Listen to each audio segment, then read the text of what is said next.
Dans cette deuxième saison, le podcast « Il était une fois le bijou » explore le concept d'exception. Bien sûr, un bijou est toujours exceptionnel, parce qu'il comporte une gemme que la terre ne reproduira plus, parce qu'il a été créé avec amour par un artisan, parce qu'il a été offert et reçu pour chaque moment d'exception. Mais il y a des bijoux qui sont encore plus exceptionnels, des gemmes d'exception, un design joaillier extraordinaire, une réalisation joaillère exceptionnelle et une vente d'exception. Il était une fois le bijou a été à la rencontre des acteurs de cette exception joaillère.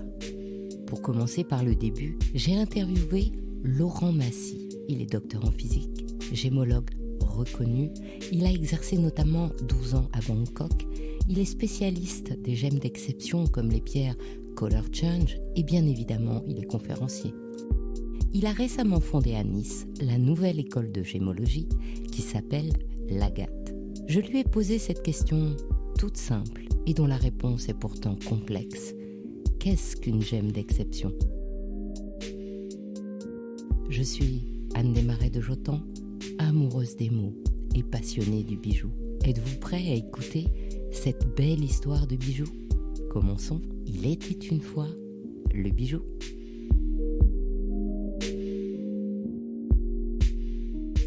Bonjour Laurent. Bonjour Anne. La question est très simple Laurent. Qu'est-ce qu'un gemme d'exception ? En fait, c'est pas très simple comme question, non ? C'est une question qui est loin d'être simple, mais qui est très intéressante. Le paramètre exception est en fait un paramètre subjectif. Tout va dépendre du point de vue où on se place pour décrire une pierre que l'on aimera dans certains cas d'exception, qui sera exceptionnelle pour certaines personnes et pas pour d'autres. En général, les deux paramètres les plus importants quand on parle d'une pierre précieuse, ce sont 1. La couleur et 2. La transparence. Plus la couleur va être saturée, vivide, intense, profonde, plus la gemme sera rare et donc exceptionnelle, plus la pureté sera élevée, c'est-à-dire la transparence sera grande, et plus la pierre sera exceptionnelle. Ce sont les deux critères qui sont généralement connus du public, mais bien sûr, il y en a d'autres. Alors, moi, je pensais que le diamant, c'était le nec plus ultra des pierres. Alors, qu'est-ce que c'est le nec plus ultra du nec plus ultra ? Un diamant d'exception, c'est quoi ? Alors, en général, on distingue le monde des pierres de couleur et le monde du diamant. Et effectivement, le monde du diamant est beaucoup plus connu du public. On retrouve beaucoup plus les diamants sur de la bijouterie et de la joaillerie que des pierres de couleur. Mais il y a des pierres exceptionnelles dans les deux mondes. Ne pas oublier aussi les matériaux organiques tels que la perle, l'ivoire, l'ambre, le jet, etc. Dans le monde des diamants, les diamants les plus exceptionnels vont être les diamants colorés, qui souvent sont les plus saturés en couleur. Plus la couleur sera saturée, et plus le diamant sera rare. Les couleurs les plus rares dans le monde du diamant coloré sont le rouge, le orange, le vert, mais aussi le bleu et d'autres couleurs très intéressantes, comme par exemple le orange. Et le calibre, c'est important ? La taille ? Oui. Le poids ? Oui. En général, plus la pierre est grosse et plus elle est exceptionnelle, tous critères étant par ailleurs égaux en termes de couleur et aussi en termes de pureté. Ne pas oublier qu'une pierre taillée va aussi avoir des paramètres de proportion, de symétrie, et ces paramètres-là, c'est-à-dire le soin qu'il sera apporté à la pierre quand elle sera taillée, est aussi très important, et donc à bien prendre en compte avec les paramètres d'exception. Et donc, si je vais au musée et que j'arrive à voir, pas le diamant bleu, évidemment, de Louis XIV, puisqu'on ne l'a plus, mais si je prends le Sancy, par exemple, il est exceptionnel parce qu'il est historique, parce qu'il est gros, parce qu'il est pur, parce que quoi ? Alors, effectivement, il y a deux autres paramètres auxquels il faut penser quand on parle d'exception, c'est l'origine et l'appartenance. L'appartenance, c'est à qui la pierre a appartenu. Est-ce que cette personne était connue, comme le diamant bleu qui est aux États-Unis, qui s'appelle le Hope, dont le nom Hope vient du nom de la famille Hope. Donc là, on est sur de l'appartenance. Et ensuite, il y a la provenance. On pourrait aussi dire l'origine géographique des fameuses mines mythiques de Golconde. Et ces gros diamants, très incolores, très purs, sont dits des mines de Golconde. Donc ici, on est sur un double paramètre. Un paramètre de provenance et un paramètre d'appartenance. Et aujourd'hui, est-ce qu'on peut, créer de la magie? C'est-à-dire, je sais pas, le diamant de Rihanna. On pourrait imaginer ça et ça lui donnerait de la valeur en plus? Oui, effectivement, Rihanna étant une personne connue du monde du show business, de la musique, si un jour elle a un diamant exceptionnel qui porte son nom, qui donc aura des critères d'exception tels que la pureté, la couleur, mais aussi le poids, si cette pierre-là est suffisamment importante et qu'elle accepte que cette pierre porte son nom, alors effectivement on rentrera sur une exception liée aussi à l'appartenance, à partir du moment bien sûr où elle l'a porté, où elle s'est montrée avec. On peut comme ça baptiser un diamant en disant, ben voilà, il s'appelle le Rihanna ou le Louis XIV. On peut. Après, tout dépend de la reconnaissance de ce nom. Si quelqu'un ne connaît pas Rihanna, par exemple, ça ne lui dira rien. Mais si les fans de Rihanna, eux, après, vont pouvoir créer des histoires autour, s'approprier le nom de la pierre et en faire un objet de désir, de rêve, de fantasme et donc d'exception. Si maintenant on passe aux pierres précieuses, qui ne sont pas le diamant, le rubis, l'émeraude, moi je préfère l'émeraude, enfin, qu'est-ce qui fait l'exception de ce genre de gemme? De nouveau, paramètres de pureté, paramètres de couleur, d'appartenance, d'origine géographique. Le diamant, lui, on les trouve dans certaines zones du monde, les pierres de couleur dans d'autres zones du monde. Et on retrouve des paramètres qui sont un peu similaires, simplement les critères sont un peu différents, notamment en termes de couleur. Il y a certaines pierres que l'on ne trouve pas dans certaines couleurs ou que l'on trouve que très très rarement dans certaines couleurs, et ça en fait donc des gemmes d'exception. On peut avoir des pierres plutôt classiques en termes de couleurs, comme par exemple les topazes bleus ou les topazes incolores, qui, quand elles sont de certaines couleurs, comme des oranges, des rouges, deviennent relativement exceptionnelles, si ce n'est très exceptionnelles, parce qu'elles sont très rares. D'accord, donc le critère, c'est la rareté, c'est ça? Effectivement, le critère qui sous-tend l'exception, c'est très très souvent la rareté.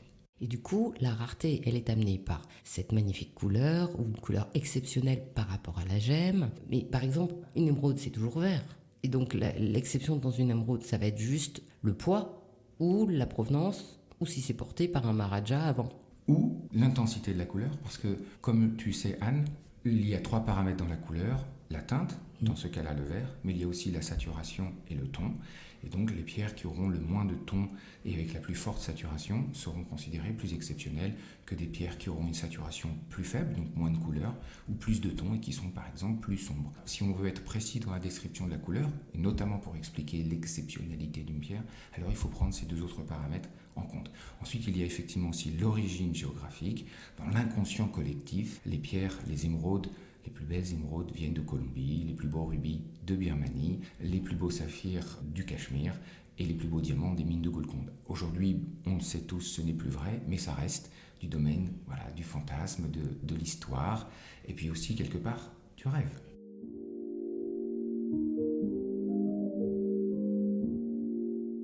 Et alors, si on passe à d'autres gemmes, par exemple, je sais que tu es un spécialiste des gemmes change color, c'est-à-dire des gemmes qui changent de couleur. Donc j'avais vu la magnifique alexandrite, bien évidemment, qui a été présentée et j'avais bien écouté la conférence. Mais est-ce qu'il y en a beaucoup comme ça, des pierres qui changent de couleur? Alors, il y a très peu de pierres qui changent de couleur. Il faut garder à l'esprit que le changement de couleur, c'est un effet de perception de la couleur par notre cerveau. Notamment dans l'effet alexandrique, il y a beaucoup d'effets de changement de couleur, tels que la ténébrescence, la fluorescence, qui peuvent être perçus comme des effets de changement de couleur, mais qui, là, sont liés à la pierre elle-même. Pour l'effet alexandrite, c'est-à-dire le changement de couleur entre 2 lumières, souvent une couleur sous une lumière type naturelle, lumière du jour, et une autre couleur, la gemme va présenter une autre couleur sous une lumière artificielle, type lumière incandescente de la flamme d'une bougie par exemple. L'alexandrite, qui est le chef de file de ces pierres à changement de couleur, qui a d'ailleurs donné son nom à l'effet, puisqu'on peut parler d'effet alexandrite pour des saphirs, aussi des spinels, et bien sûr pour l'alexandrite. L'alexandrite a la propriété d'être verte sous la lumière du jour, et plutôt dans les rouges et les pourpres sous une lumière incandescente. La lumière du rouge est riche en bleu, il suffit de regarder le ciel, surtout aujourd'hui à Nice, pour s'apercevoir que la lumière du jour, comme le ciel, sont très bleues. Les lumières incandescentes, elles, vont être plus orange, jaune ou rouge. Et donc la pierre, et notamment l'alexandrite, va présenter ces 2 couleurs-là en fonction d'un nombre de paramètres internes, mais aussi et surtout de la perception que l'œil a de la couleur. Les alexandrites viennent de quelques localités dans le monde. Il y en a au Brésil, il y en a à Madagascar. Les alexandrites, je dirais, les premières alexandrites ont été découvertes en Russie, dans l'Oural. Aujourd'hui, les mines sont, d'après ce que l'on a entendu, épuisées. Et cette alexandrite à laquelle tu fais référence, qui est sur un magnifique collier de la maison Rubéus Milano, est effectivement une alexandrite exceptionnelle, donc d'exception, de par le changement de couleur et le poids, puisqu'elle est dans les 60 carats et plus. Donc c'est la plus grande du monde. Et elle est aussi, si j'ai tout compris, exceptionnelle parce que normalement, les alexandrites de l'Oural, il n'y en a plus. Exactement, on n'en trouve plus. C'est une très vieille matière qui a été taillée, qui orne ce magnifique joyau qui est ce collier de Rubéus. Est-ce qu'il y en a d'autres, des super pierres qui changent de couleur comme ça? Il y en a d'autres, effectivement. Il y a d'autres alexandrites, les alexandrites brésiliennes, par exemple, qui sont aussi incroyables. Mais il y a d'autres matières qui changent de couleur, comme les spinels, comme les saphirs, qui vont aussi présenter cet effet alexandrite. Et donc, à partir du moment où elles ont cette propriété en plus, du coup, elles deviennent exceptionnelles. Alors effectivement, ça ajoute, en plus de la couleur et de la pureté, on appelle ça des gemmes à phénomène, cette propriété va ajouter un charme et aussi une rareté à la pierre. Cette propriété de changement de couleur va aussi effectivement ajouter une dimension supplémentaire à la pierre, en plus de la couleur elle-même. Dans ce cas-là, il y en a deux. Et bien sûr, la notion de pureté. Donc en fait, si je comprends, il y a la transparence de la pierre, l'intensité de la couleur. Ensuite, il y a la grosseur de la pierre. Oui, son poids. Ensuite, il y a la rareté de là où on la trouve, s'il y en a plus, moins, l'origine géographique. Et ensuite, il y a éventuellement, si elle change de couleur en plus. En fait, l'effet alexandrite rentre dans la catégorie des gemmes dites à phénomène ou à effet. Il y en a d'autres, comme la bradorescence, l'adularescence, les effets d'étoiles aussi, qui font des gemmes absolument extraordinaires. Et l'effet alexandrite est un de ces phénomènes. Encore une fois, c'est la propriété qu'ont certaines pierres de changer de couleur en fonction de la lumière qui est utilisée pour les observer. Et donc, si je comprends bien ce que tu me dis, à chaque fois qu'il y a un effet, ça donne une dimension d'exception en plus. Tu parlais d'effet d'étoile. Oui, effectivement. Ça rajoute un paramètre qui va ajouter de la beauté, mais de la rareté aussi, parce que dans les effets, il y a différents niveaux. On peut avoir un effet alexandrite, donc un changement de couleur plutôt faible. On peut avoir un effet alexandrite, donc un changement de couleur plutôt moyen ou fort. Plus l'effet sera fort, visible, et plus la gemme sera rare, tout autre paramètre étant bien sûr égaux par ailleurs, comme la pureté, le poids, etc. Et sur l'étoile, c'est-à-dire que c'est ces pierres où on voit une étoile qui se forme à l'intérieur quand on la bouge, c'est ça? Alors effectivement, il y a deux types d'étoiles. Il va y avoir les étoiles fixes et les étoiles qui bougent. Il y a des étoiles filantes. Il y a des étoiles filantes aussi, effectivement. Il y a des étoiles de mer aussi. D'accord. Et sur les pierres, on va avoir un effet d'étoiles sur certains saphirs, sur certains rubis, sur certains spinels aussi et certains grenats, où on va avoir l'apparition d'une étoile en fonction de la nature de l'éclairage, je dirais en fonction de l'intensité de l'éclairage, et bien sûr des inclusions, et je pense qu'on en parlera un peu plus tout à l'heure aussi, de ce qui va être dans la matière. Il faut un certain type d'inclusion pour avoir l'apparition d'une étoile. Et sur les saphirs et sur les rubis, on va avoir des étoiles qui vont présenter 6 branches, ou plus rarement 12 branches, pour certains saphirs noirs étoilés, par exemple les saphirs de Thaïlande, ou certains saphirs du Kenya, ou d'Australie. Les rubis vont aussi pouvoir présenter un phénomène d'étoile, et donc ce phénomène va s'ajouter à la couleur et à la transparence. Donc quand on décrit par exemple un rubis birman étoilé, indépendamment du poids, on va décrire sa couleur. Est-ce que le rouge est très saturé, très vif, très intense? On va décrire sa pureté. Est-ce que la pierre est relativement limpide ou est-ce qu'elle est perclue d'inclusion? Et aussi la nature de l'étoile. L'étoile est-elle parfaitement symétrique, bien centrée, intense, bien visible? Donc en plus, il faut que l'effet soit parfait, c'est ça? Exactement.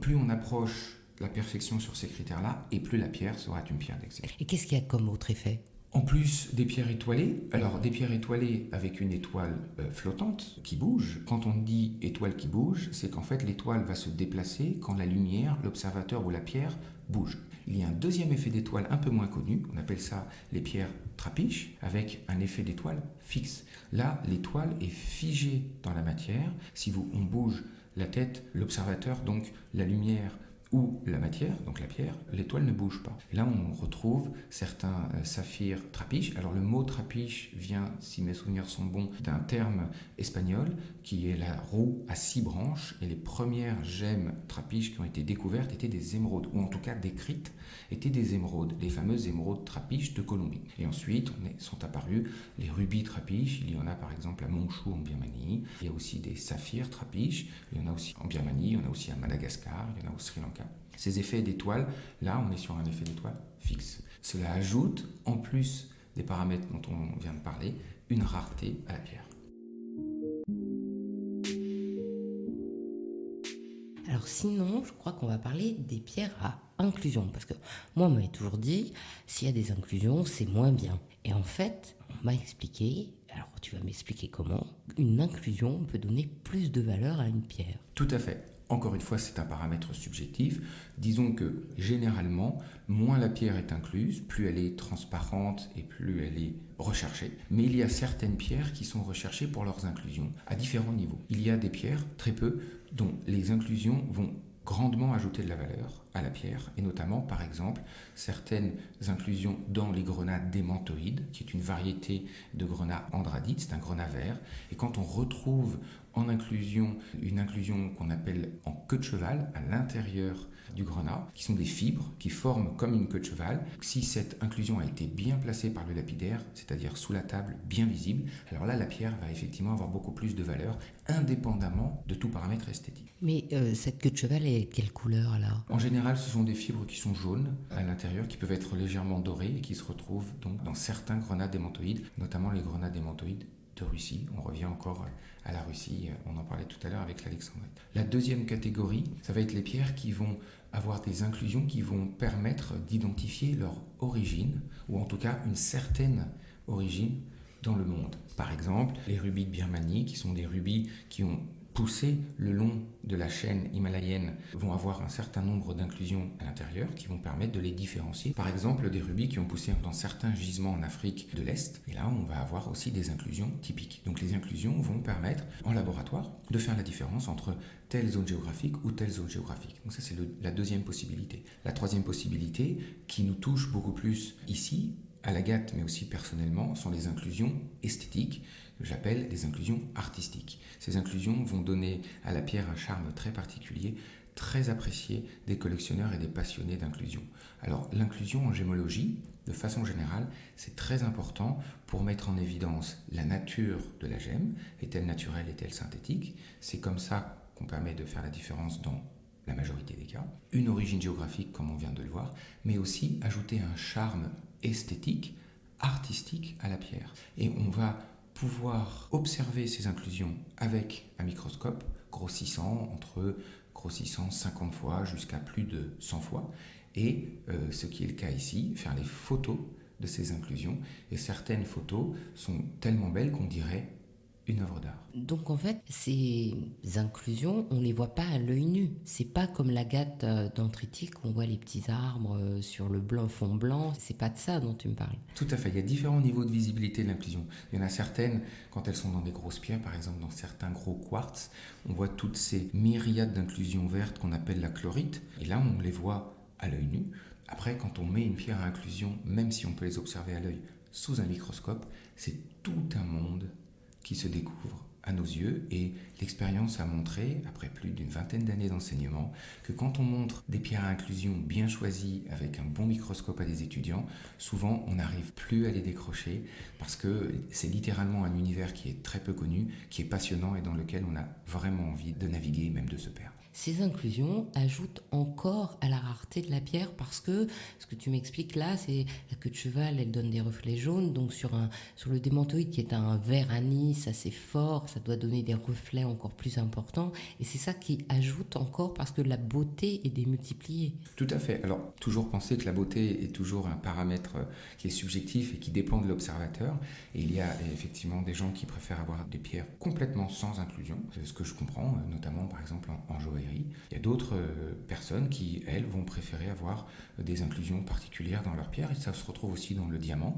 Il y a certaines inclusions qui sont relativement esthétiques, des petits nuages par exemple de forme octaédrique ou des inclusions de grenats qui vont changer de couleur et qui seront dans le diamant. Il faut penser aussi qu'il y a une quatrième utilisation de l'inclusion, c'est que l'inclusion va pouvoir aussi renseigner sur l'environnement géologique, pas uniquement de l'origine, mais aussi de l'environnement dans lequel la gemme a poussé, et notamment dans les diamants, des profondeurs. On va retrouver des inclusions dans les diamants qui vont permettre d'expliquer, en tout cas de comprendre, l'environnement dans lequel le diamant a poussé. Ça revient à se projeter des années-lumière auparavant, c'est ça. Des millions et des millions d'années avant. L'inclusion, en fait, a été englobée dans une matrice précieuse et elle va raconter une histoire à la personne qui travaille dans un laboratoire, une histoire à une personne qui aime simplement les paysages, je dirais, artistiques, mais à l'intérieur d'une pierre. On parlait des agates à dendrites, il y a aussi des agates paysages qui forment littéralement des paysages comme on peut le voir quand on est dans un train qui défile dans la campagne.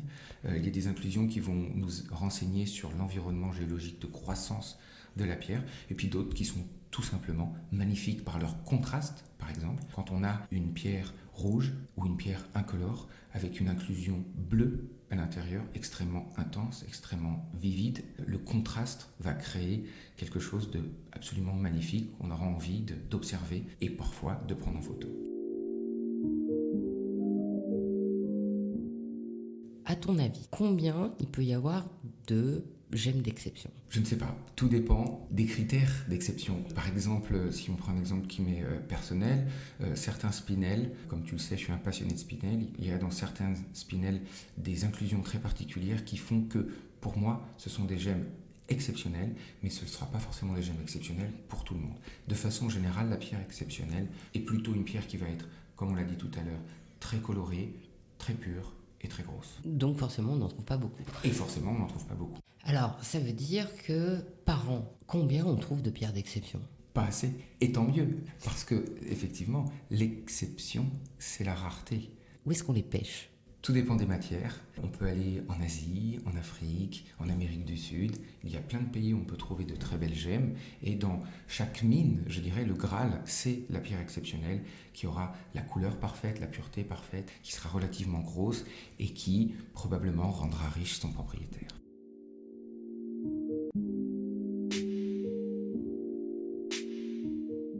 Tu as cofondé cette école qui s'appelle l'Agate, où justement tu révèles à tes élèves tous ces mystères des gemmes. Qu'est-ce que tu leur fais découvrir? Alors, l'Agate, qui signifie Académie de gémologie appliquée et technique, et on insiste sur appliquée, ici on essaye de faire le pont entre le monde réel et la formation. L'objectif de l'Agate, l'ADN de l'Agate, c'est 3 choses. C'est d'être global. On a des enseignements sur toute la chaîne de valeur de la pierre précieuse, donc les 3 écosystèmes qui sont écosystème de la pierre brute, écosystème de la pierre taillée et écosystème de la pierre sertie, qu'on appelle aussi le bijou. Le deuxième pilier, je dirais, de l'Agate, c'est pratique. On a énormément d'échantillons, on montre énormément d'échantillons à nos élèves, que ce soit pour une journée sur nos cours initiation ou perfectionnement ou sur nos programmes de gémologie.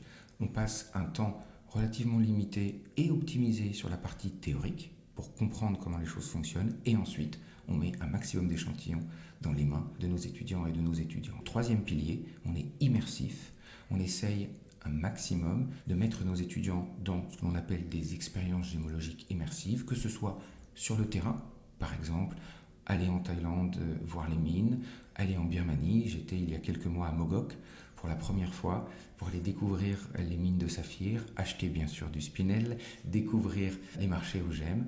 Donc ça peut être sur le terrain même, mais aussi les immerger dans la gémologie, dans une classe, à travers des jeux, à travers des mises en situation, de négociations par exemple, ou tout simplement les yeux rivés sur un microscope à x80 dans un quartz perclus d'inclusions plus belles les unes que les autres. Et je crois que tu as aussi des espaces pour les cours particuliers, si on veut quelque chose de particulier. Oui, on a aussi des cours particuliers sous 2 formes, soit avec un enseignant, un formateur de l'Agate, soit avec nos instruments et nos échantillons. On a certains étudiants et étudiantes qui viennent ici pour voir certaines parties de nos collections. On met à leur disposition les instruments, le microscope, le réfractomètre, le polariscope, etc.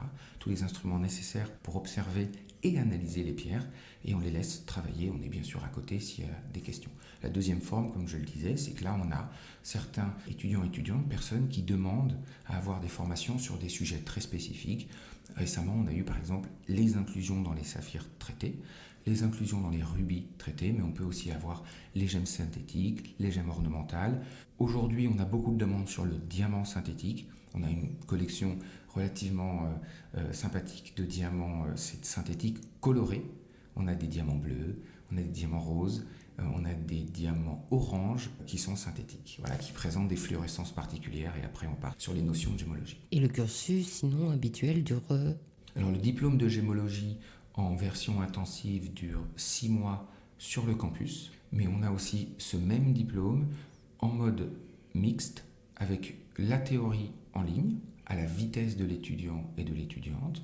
On peut travailler sur cette partie théorique 1 heure par jour, 1 heure tous les 2 jours, 1 heure par semaine. C'est vraiment à la vitesse de l'étudiant ou de l'étudiante. Et ensuite, 28 jours en présentiel sur le campus avec 20 jours sur les pierres de couleur et 8 jours sur le diamant, sachant qu'on a un cours sur le diamant qui est orienté, comme on le disait tout à l'heure, pratique, mais surtout gradation du diamant, avec les 4 C du diamant qui sont donc en anglais clarity, donc la pureté, le premier C, couleur, color, le deuxième C, cut, qui est la taille, le troisième C, et carat, le poids, le quatrième C. Et bien sûr, on n'oublie pas le 5e C qui est la confiance.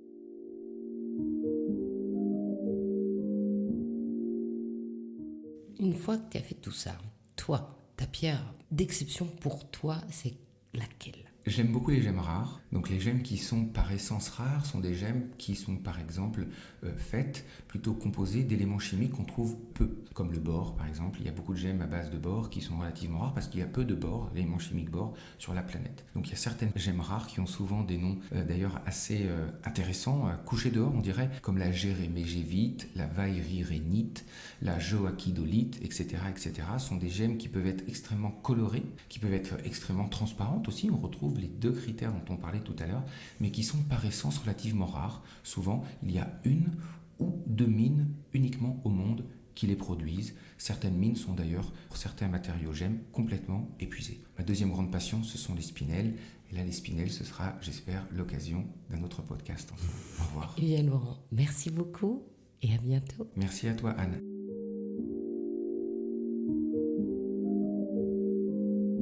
Ainsi se termine cet épisode d'Il était une fois le bijou. Je vous souhaite une jolie semaine et vous donne rendez-vous dimanche prochain.